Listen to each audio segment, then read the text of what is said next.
Blue Lock Chapter 332 has finally released its official chapter, with the match of Blue Lock versus France currently underway. With Hugo snatching the ball away from Isagi, how will he respond to his question about destiny? Well, in today's video, I'll be going through the events of the latest chapter and giving you my thoughts and predictions as to how the events of this latest chapter could impact the rest of the story. But unlike my leak videos, this video will only be containing the high quality images and official translations for the chapter, so that way you can enjoy this story in its truest and most complete form. So without further ado, let's just jump right into the video. The chapter begins where the last one left off, with Hugo beginning France's counterattack after stealing the ball from Isagi. The opening tagline to the chapter says, "Hugo is the one who stands before Blue Lock. What will Japan do against him?" The chapter is titled Chapter 332, Suitable Destiny Theory. As Hugo rushes down the field, he speaks to Isagi as they spark up a dialogue.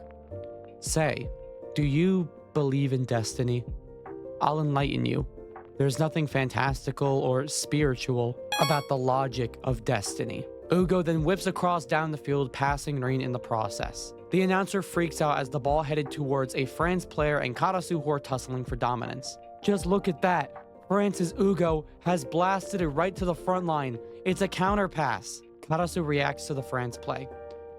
"Damn, it's going right to Loki." However, someone intervenes. This is the spot. Right, Wonderkind? Nico has appeared, using metavision to intercept the pass to Loki. When it was stolen from Isagi, this was the most dangerous spot. Loki is surprised. Well. Isagi is shocked as well. "Nice, Nico." Even Hugo comments. Not bad. Nico then sends a long ball up the field, which flies over Charles and Reo as he begins to monologue. "Just need to clear it. When an opponent has a way to keep Isagi from shooting, Blue Lock can change attack patterns. When our calculated team design has been seen through, we'll sting them with unpredictable solo skills." The ball lands at Bachira's feet as he immediately dribbles around a France player. "Pierce their defense. Hornet, on it." Another France player rushes in to stop Bachira. "There you are, number 8. Just try me, little Zephyr. Time to sting." Bachira accelerates, blasting past the France player, but he immediately catches up to him. He matched my dribble tempo and altered his pace to follow. This is clearly a guy who studied my style so he could cover me specifically. Bachira then tries using Jenga to shift his axis and make his dribbling more fluid, but it is of no use. The France player responds, "Too predictable, little Zephyr." Bachira smiles. "Shut up already, you windbag."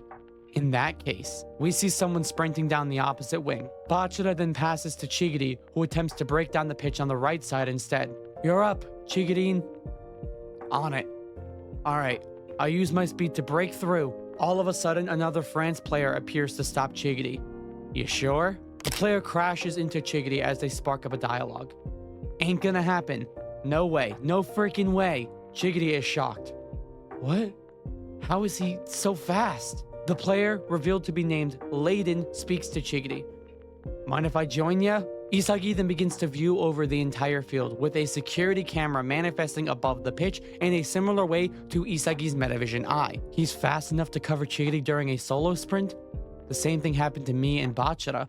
All the tricks up our sleeves have been logically predicted and dealt with by France. In every aspect, they've got the upper hand. Isagi begins to panic. However, soon after, Hugo comes over, taps Isagi on the back, and begins to speak to him. "Destiny comes down to your suitability. Physique, personality, talent.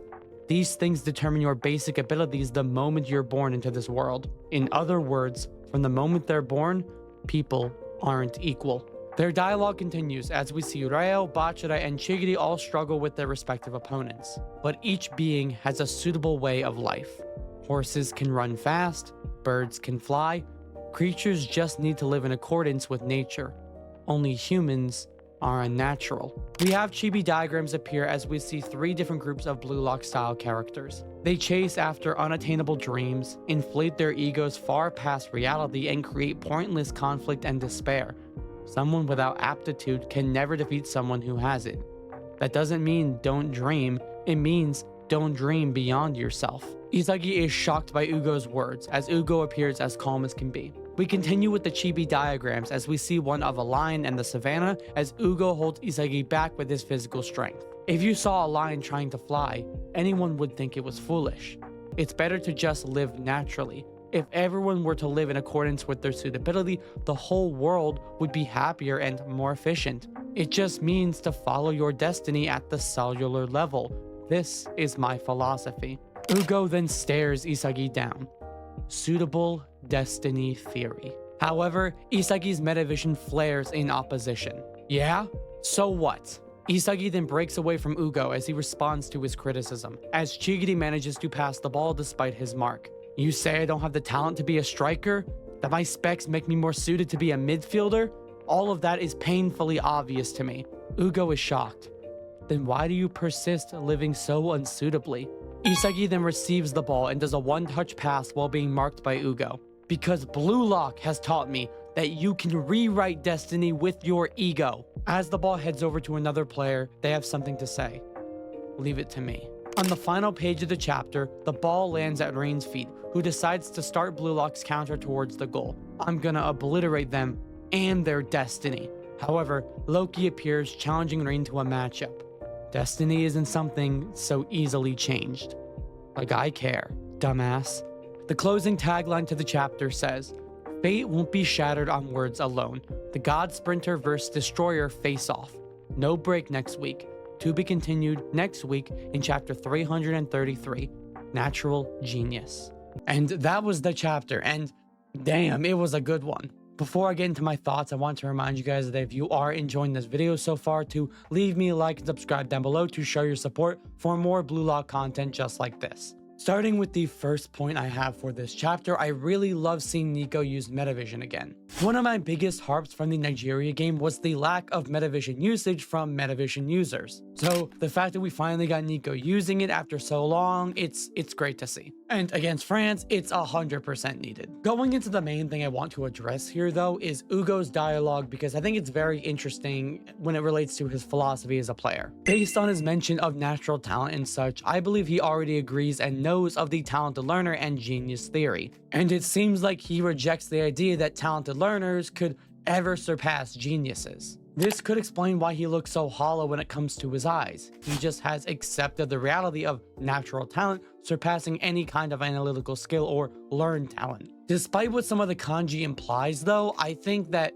Ugo really is a talented learner at his core. He seems like it. And it seems like here he's talking from experience, at least again to me. But going into my prediction for the next chapter, we have the face-off between Rain and Loki. I think that it's going to be a quick matchup because unless Loki can blitz Rain with Godspeed, I don't know how Loki's gonna take the ball from him in a one-on-one. Rain is just really good at close quarters matchups. So unless Loki can pace abuse, I don't think he's taking it from him. And for my prediction based on the title of the next chapter, I think Rain is scoring. I don't really see there being any subs for players like Bada or Shido next chapter, and I feel like the focus will be on Loki and Rain during, the next chapter. I mean, both players are natural geniuses, so it just makes sense.